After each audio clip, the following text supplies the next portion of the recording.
Nearly 2,000 local Chinese TV stations face closure, sparking hot debate. Large consumer companies underperform, no sign of recovery in Chinese market. Chinese Olympic champion criticized over an iPhone. Organ donation included in textbooks, Mainland citizens reveal truth behind voluntary contributions. U.S. Prodemocracy activist charged as CCP agent raises concerns over CCP infiltration. It's all covered in today's China Truths. Nearly 2,000 local Chinese TV stations face closure, sparking hot debate. In recent developments from mainland China, reports have emerged stating that nearly 2,000 county-level television stations are on the brink of closure.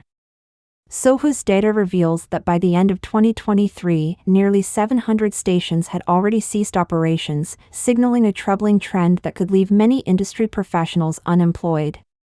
The public account Transformation Media People has observed ongoing reports of local television media shutdowns throughout the past year. Illustrating the severity of the situation, a blogger recounted a conversation with the director of a county-level media center. Over drinks, the director shared his frustrations, describing the operations as 2 inefficiencies and 1 waste, ineffective journalist labor, ineffective broadcasts, and squandered public funds. Despite a staff of over 60, the center achieves minimal output and attracts negligible viewership, serving only to lend a ceremonial feel to official meetings and inspections. China's extensive 4-tier TV system, comprising over 20,000 central, provincial, municipal, and county-level stations, is now facing severe challenges. A significant decline in TV viewership has resulted in decreased advertising and sponsorship revenues. The transition of audiences to mobile devices for content has exacerbated this issue. Statistics indicate that the daily activation rate of smart TVs in the first quarter of 2023 plummeted to 29.5%, a 5-year low.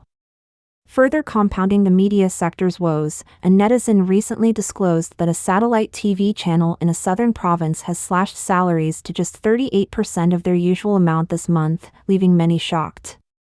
The economic downturn has prompted concerns over the viability of traditional media, with many netizens mourning the decline of once prosperous institutions and others warning of the inevitability of traditional media's obsolescence unless substantial reforms are undertaken. The categorization of local television stations as public institutions traditionally offered secure iron rice bowl jobs, guaranteeing stable income and benefits. However, this current wave of closures is raising alarms not only about the media landscape but also about broader societal impacts. Television stations have traditionally depended on government financial support, but with local governments now tightening budgets, these outlets struggle to maintain operations.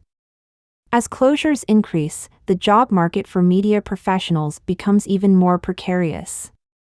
Moreover, the ascendancy of self-media is reshaping the broadcast landscape. With just a smartphone and camera, anyone can become a self-media creator, producing and distributing content quickly through various platforms. Meanwhile, official Chinese television, constrained by strict censorship, delivers rigid content and requires that major events be uniformly released by the government, making it difficult for the public to access timely information. This has long fueled viewer resentment. Chinese Olympic champion criticized over an iPhone. Recently, 17-year-old Chinese Olympic diving champion Quan Hongqian came under fire for buying an iPhone instead of a domestic brand, sparking a heated debate. After winning double gold in the women's 10-meter platform and synchronized platform events at the Paris Olympics, she maintained her popularity from the Tokyo Games. Known affectionately as Chan Bao on Chinese social media, she's often praised by fans. Quan was spotted purchasing an iPhone 15 Pro Max at an Apple store in Guangzhou as a gift for her mother, which quickly topped Weibo's trending list. Despite praise for her filial piety, some accused her of being unpatriotic, arguing that as a national champion, she should support domestic brands like Huawei. Fans defended her, stating she has the right to spend her hard-earned money as she pleases. Many questioned why supporting domestic products must mean buying Huawei, pointing out that other brands like Xiaomi, Oppo, and Vivo also exist, yet their fans didn't criticize her. Netizens noted that Apple's quality and security make it a rational choice, and choosing an iPhone doesn't equate to rejecting Huawei or lacking patriotism. Others speculated that Kwan's decision was likely influenced by her limited exposure, as her world revolves around training rather than understanding brand differences. Additionally, many Olympic champions, including Sun Ying-sha and Chen Meng, also use iPhones, which may have subtly influenced her choice. Vision Times reported that as a rising talent, Kwan still has a long journey ahead, and she needs a supportive environment free from unnecessary scrutiny. Fans urged critics to refrain from focusing on her phone choice and avoid letting negativity affect her career. Large consumer companies underperform, no sign of recovery in Chinese market. China's top consumer companies are facing a downturn as weak earnings reports cast doubt on market recovery. According to Bloomberg, the MSCI China Consumer Staples Index is experiencing its steepest sales decline in over 2 years, falling short of rebound expectations. Key sectors are struggling, with both Alibaba and Li Ning, a prominent Chinese sportswear and athletic footwear company, reporting disappointing results and lowering future revenue forecasts.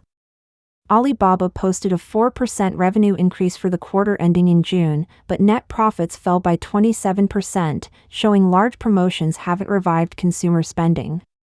Li Ning's first half 2024 earnings revealed a modest 2.3% revenue growth but an 8% drop in net profits. CFO Zhao Dongxing noted lingering weak demand and cut full-year growth expectations to low single digits. Tencent's second quarter revenue rose by 8%, missing forecasts, as consumer demand remains sluggish, impacting major sectors like fintech and cloud services, which saw only 4% growth. Baidu's earnings also declined, marking its first revenue drop since 2022, with cautious spending and tough competition weighing heavily. Analysts from Miri Asset and KGI Asia highlight investor concerns over China's domestic demand, noting that stable profits are driven more by cost-cutting than revenue growth. The market response has seen stock sell-offs despite profit gains, reflecting ongoing uncertainty. Looking ahead, analysts have lowered revenue forecasts for Alibaba and Tencent in the third quarter, while upcoming earnings from companies like BYD and Trip.com will be closely watched by investors. Organ donation included in textbooks, Mainland citizens reveal truth behind voluntary contributions. In recent years, brain death cases in mainland China have surged, with even minor injuries sometimes leading to death and subsequent organ harvesting, raising numerous suspicions. For example, in mid-March 2023, a 24-year-old graduate student in Wuhan, Long Xingyu, accidentally fell and twisted his knee while exercising at school. On March 30th of that year, mainland media reported that Long Xingyu suddenly went into cardiac arrest in his dormitory. By the evening of May 23rd, he was declared brain dead. On May 24th, with coordination from the Hubei Red Cross, his family agreed to donate his heart, liver, both kidneys, and a pair of corneas. On August 6th, a 10-year-old girl underwent minimally invasive tonsil surgery at Harbin Children's Hospital. During the procedure, she suffered lung bleeding and was transferred to the ICU, where she later died. Doubting the official explanation for their daughter's death, her parents consented to an autopsy, only to discover that her cranial, chest, and abdominal cavities had been emptied. The father protested, "How did my lively child end up like this?" A user named Sean posted on X, saying, "I've been practicing law in Harbin for 30 years. In recent years, parents have approached me, reporting that at Harbin Children's Hospital, more than a dozen children have mysteriously died after being hospitalized for conditions like diarrhea. Over the past 10 years, a conservative estimate is that 500 children have died in this hospital. If necessary, I am willing to testify under my real name." The dark side of organ donation. In 2021, New Zealand-based dissident Yen Kuei's father was hospitalized at Hichi City People's Hospital in Guangxi after a car accident. Initially conscious, he later slipped into a coma and was moved to the ICU, where doctors repeatedly pressured the family to agree to organ donation, offering to cover medical costs through the Red Cross. Yan Kuei believes that the current conditions promoting organ donation in mainland China following accidents are: first, China does not provide free healthcare. Second, China's health insurance does not cover accident-related costs, leaving families to pay the full amount. Third, ICU daily treatment costs can reach 10,000 yuan, or about $1,404. Fourth, once organs are donated, the Red Cross will cover the so-called rescue expenses incurred while the patient was still alive. Yan argues that the profits from organ sales far exceed these covered costs, making organ harvesting a lucrative business. He suggests that initial medical treatment might be aimed at extracting organs rather than saving lives. After his father's death, Yan investigated and became convinced that live organ harvesting is real. He claims that China's medical system runs an efficient organ trade network akin to a stock exchange. It needs to collect as much personal health data as possible to sustain it, with ordinary Chinese citizens being prime targets for data collection and potential organ sources. Even blood tests for elementary school students feed into this system. On May 21 this year, China's National Health Commission issued guidelines requiring hospitals to report organ donation information and provide resources for organ procurement. By the end of 2022, China had over 14,000 hospitals, with top-tier institutions permitted to perform transplants while others assist in donor coordination. The CCP pushes organ donation, extending propaganda to elementary schools. The CCP has intensified its organ donation campaign in recent years. In November 2020, a former Vice Minister of Health announced the goal of making China the world's leading organ transplant country. The CCP then mandated the promotion of organ donation in schools, prompting university students to pledge as donors and even involving young elementary and middle school students in the effort. During the 2021-2 sessions, National People's Congress (NPC) Deputy in Wuxi People's Hospital Vice President Chen Jingyu proposed using organ donation rates as a key measure for evaluating civilized cities.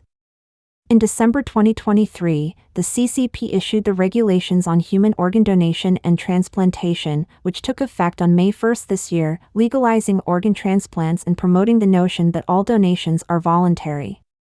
Notably, organ donation content has already made its way into elementary school textbooks.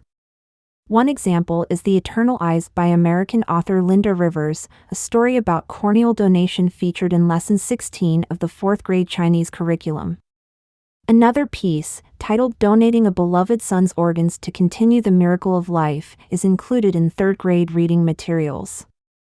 This narrative was covered by CCTV, featuring a case where a 6-year-old boy from Zhangjiago, Hebei, diagnosed with cancer at age 3, died in 2006, with his organs donated to others. Parents noted that this textbook, recommended by teachers, has been reprinted multiple times, with assignments asking students to recall which organs the boy donated. Some netizens also reported that a 4th grade child underwent multiple blood tests in one semester without parental consent. Current affairs commentator Chen Ximin said that Article 8 of the Regulations on Human Organ Transplantation requires organ donors to have full civil capacity, legally excluding those with limited or no capacity, such as minors. Given that minors cannot legally consent, and with laws like the Law on the Protection of Minors in place, promoting organ donation to them or involving them in related campaigns is illegal. Analysis: organ transplant victims now include broader society. The CCP's nationwide campaign promoting organ donation and transplantation has triggered significant public backlash. A recent poll on legalizing organ transplants revealed that nearly 98% of respondents are against it, with only 1.49% in favor, indicating that most people no longer buy into the narrative of voluntary organ donation. Netizens voiced their concerns: if the source of the organs can't be disclosed, it's murder. There's a growing call online to prosecute surgeons and recipients for intentional homicide if the legal origin of the organs cannot be proven. Yan Kuei notes that embedding organ donation content in elementary school textbooks and framing it as positive stands in stark contrast to the nearly 98% of netizens who oppose legalizing organ transplants, highlighting the irony. In an interview with the Epoch Times, Dr. Wang Ziyuan, director of the World Organization to investigate the persecution of Falun Gong, stated that the CCP's extensive propaganda misleads people into thinking that the surge in organ transplants in mainland China is due to public donations. For over 20 years, the CCP has been covering up the genocide and crimes against humanity tied to harvesting organs from Falun Gong practitioners. Dr. Wang explains, by harvesting organs from Falun Gong practitioners, the CCP shattered the moral foundation of humanity, turning healers into merciless, insatiable demons. Like a wolf that has tasted human flesh, why would they stop? Who wouldn't be in danger living among such demons? The public is starting to see this, and naturally, they're resisting. The pool of victims has now expanded beyond Falun Gong practitioners to society at large. He added, even if there's widespread organ donation today, which means more donors in the future, it doesn't account for where these organs have come from over the past 20+ years. The sheer number of organs used in transplants annually, even from accidental deaths, remains unexplainable. Dr. Wang Ziyuan asserts that the CCP's organ harvesting is a state-sanctioned criminal operation, waged like a war. Through brainwashing, they've twisted this murderous campaign into something legal, even honorable, using public donation narratives to deflect scrutiny. But no matter how much they try, the CCP can't hide the atrocity of organ harvesting or escape global condemnation. U.S. Prodemocracy activist charged as CCP agent raises concerns over CCP infiltration.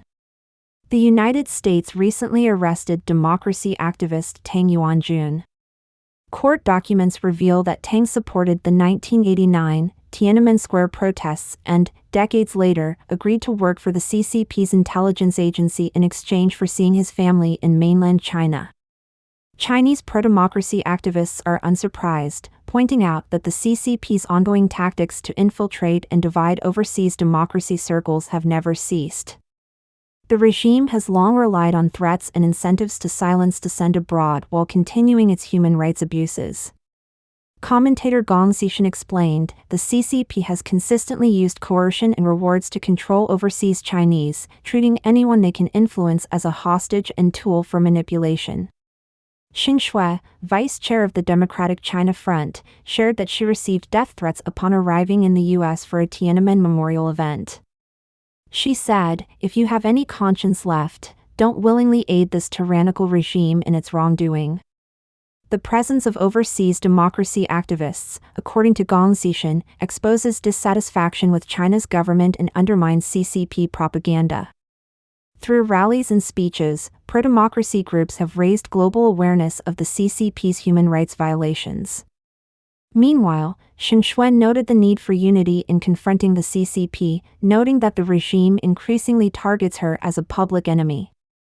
Gong Xishan added that extensive evidence of the CCP's actions has exposed its propaganda lies to Western audiences.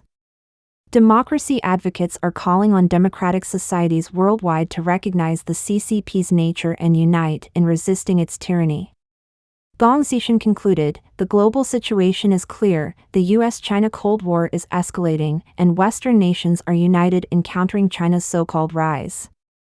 The countdown for the CCP regime has begun. No matter how it struggles, it cannot escape the course of history.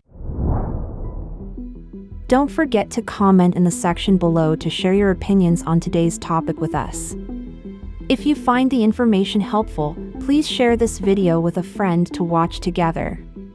This will be a great source of motivation for our team to produce more and more quality and reliable videos. And also don't forget to like and subscribe to see more interesting topics from China Truths. Thank you for tuning in.